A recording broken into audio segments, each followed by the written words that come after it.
This guide will cover how to set up farms within the Zombieland deployable guideline rules. We will start out by showing you the options for setting up a solo farm base. You'll notice the footprint of this is rather small. Overall, when it comes to entity count, the building itself is 60, planters would be 9, electricals 13, and where it planted full of crops, that'd be a total of 81. So overall, this is 163 entities, which is quite low as far as footprint goes. The way the plots are lined out is on a 3x3 grid. I feel that this is one of the easier ways to do this on account of the fact that you can utilize using 1 or 2 lights for multiple plots. Same thing with the sprinklers. So in this setup, we've got our light set up on the corners where each of these plots meet. With this light, for example, it is working to hit all 4 of these. This light would then hit all 4 of these, and so forth. Same thing with the sprinklers. This sprinkler here gets all 4 of these plots. This sprinkler here gets all 4 of these plots. With the sprinkler setup currently, you'll notice I'm getting 0 water. That's because, unfortunately for this example, I found one of the very small pockets that does have salt water. So just for the example, let's assume this is fresh, although I will show you later on, were it salt, how you could adjust. With the solo setup, the power requirement overall is 14 max. That's 2 power for each light, so we've got 2, 4, 8, plus 1 for the switch, so this branch has 9 power going off of it. The switch is really important because it allows us to turn the lights off when we're not actively using the garden, which is super helpful because that's one less thing for people to have to load and one less thing to be causing lag. The other power is coming for the pump. It's 5, and we've got that right outside here. So with Rust in general, water will only work flowing downhill without a pump. However, if you are running directly off of the pump into the sprinklers, there's nothing in between this, there's no extra fluid pumps. It actually does the pumping for you, so you don't need a fluid switch and pump to set it up this way. This one pump outside is getting all 4 of these sprinklers, and they're running 100% of the time. Where this fresh water, these would be at full 9,000 milliliters, and our plants would be very happy. For this example as well, I do have a couple horses set up and 1 composter. We'll talk a little bit more about fertilizer and the benefit it brings or lack thereof in a moment, but you'll notice that this setup allows for space for that. And if I wanted to live in this, I could probably build myself a little house here up on the 2nd floor, or just a side little portion over here to the side, or even a 3rd floor just to give myself some living space, all while having a very small footprint and a very efficient setup as far as what players have to load when they walk by. The clan setup that I've made works off of the same principle. We've got the 3x3 grid, but now we have it on 2 floors.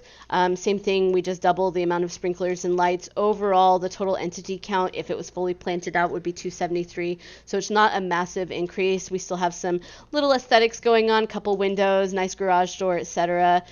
This one doesn't have room for horses, but I could easily build a small little side room off to the side. If I wanted to live here, I might build, a little bit more than that. Often when I have played in the group in the past, I'll just build a completely separate building for my garden. I do want to talk a little bit about how gardening works in general, but as far as how the buildings themselves should be set up, you could do something very similar to this. You could also lay out your 18 plots as a clan long instead of vertically if you would prefer. The same concept would still apply where you would only need a total of 8 lights and 8 sprinklers to get 18 plots. And there may be even a more efficient way to do this, but this falls well within our guidelines of what's required and what's allowed, and again gives 100% full water all the time. So generally speaking, for Rust, there's some things you should know about gardening if you don't. The first thing is that water, I mentioned this before, only flows downhill without a fluid switch and pump. I eliminate fluid switch and pumps by wiring directly into my sprinklers where I can. I mentioned earlier, Zombieland servers, our oceans are predominantly fresh. I unfortunately happen to find one little pocket of salt water.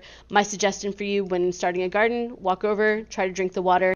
You'll notice if I just go a little bit further down the coast, had I built four feet to the left, I would have had fresh water and would have been able to eliminate this altogether.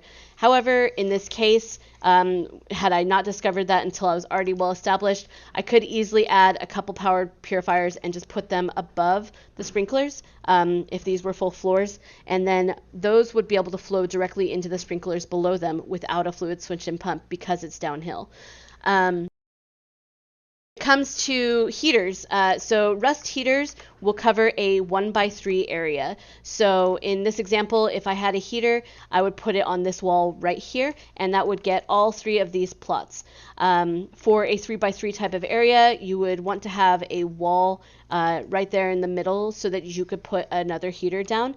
And if you put your heaters relatively high on the wall, they'll actually hit the floor above. So if I was to do this setup, I would need 3 heaters total. And if I was doing the clan setup where I have a second floor of planters, I would still only need 3 heaters total because these heaters will hit the floor above if they're placed high on the wall.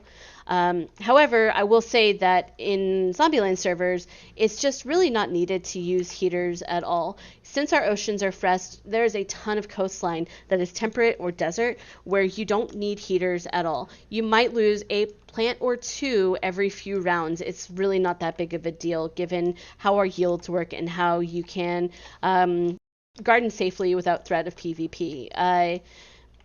Gardening in the snow is something I would never suggest to anybody because it's just not needed on this server. There's just so much coastline on freshwater that you can just build your garden directly over there. I will put a link to a video about how Rust heaters work when it comes to gardening, but for me personally, I find them to be not important enough to incorporate in any of the builds I've ever done. Similarly with composters, so with composters, you can get pretty much any food in there to compost down to manure. To fertilizer. I know our horse dung rates are turned down. A couple of horses will keep this in the business for a while, but you can also just put like raw meat or raw fish from fish traps or anything in there if you'd like. However, I would personally recommend you don't worry about it too much. I usually will put a couple horses down and a composter if I have a big garden like that, but honestly, it's kind of not important, and I'll show you why. So over here we have a couple of plots. This one has 100% ground. It has fertilizer in it. This one has 75% or so ground, and it has no fertilizer in it. And just to explain what I mean by or so, in the setup where you're giving your plants full water all the time, you'll notice that the water levels never hit 100, and the plant happiness on the levels does not average. It defaults to the lowest. So for example, this corn, even though it has 100% on ground because of the fertilizer, it still only has 71% overall because it has too much water. The only way to accomplish what it wants would be to have a pretty complex and intricate water timing system that sets out the exact amount of water that corn requires. Unfortunately, corn wants a different water level than potatoes do. Potatoes are okay, 86% okay with the 9,000 milliliter planter. Corn is only 71. This means you need to have multiple intricate setups, and ultimately it's just not worth it. Again, over here, if you look, we find our potato plant over here. This is at 86, even though it has no fertilizer. This one is also at 86 with full fertilizer. So it really is negligible at best and probably not really worth it in the long run. When you look at the difference in growth rate when you have a plant that's at 100% overall versus a plant that is at 75% overall, it's a difference of about 15 to 20 minutes max.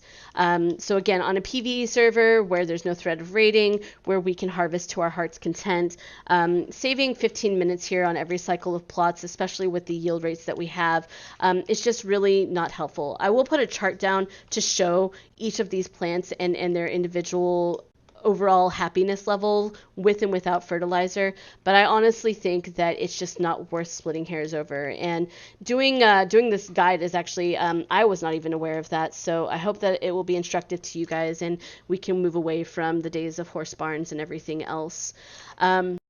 When it comes to Zombieland deployable limits, just want to spell them out for you guys. So windmills, you're allowed to have 2, but again, why not just use a test generator? You can get a test generator in town for 1K Zeds. You can trade in windmills for it.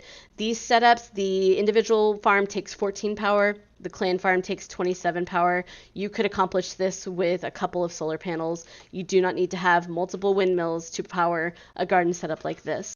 Same thing with composters. You're allowed to have 2. I usually only use 1, and after learning what I did today, I probably will use 0.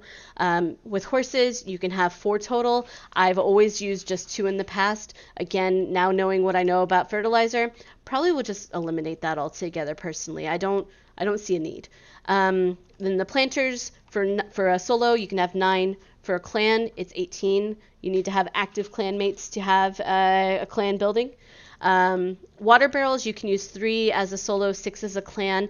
This setup does not require it. In the event that I had a more intricate setup, maybe I would put my water barrels up here and run from them directly into the sprinkler to avoid the fluid switch and pump.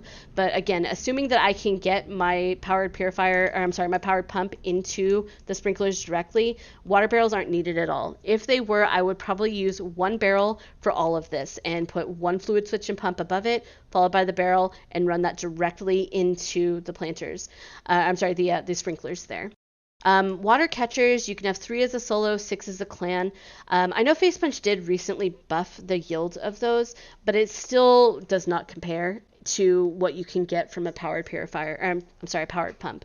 It's just not necessary to do that. So my personal take, water catchers is 0, but as a solo you could have up to 3, or as a clan you could have up to 6. That's not going to be enough to run a garden off of, I can tell you that. And then finally, water pumps, you can have 4 as a solo and 6 as a clan.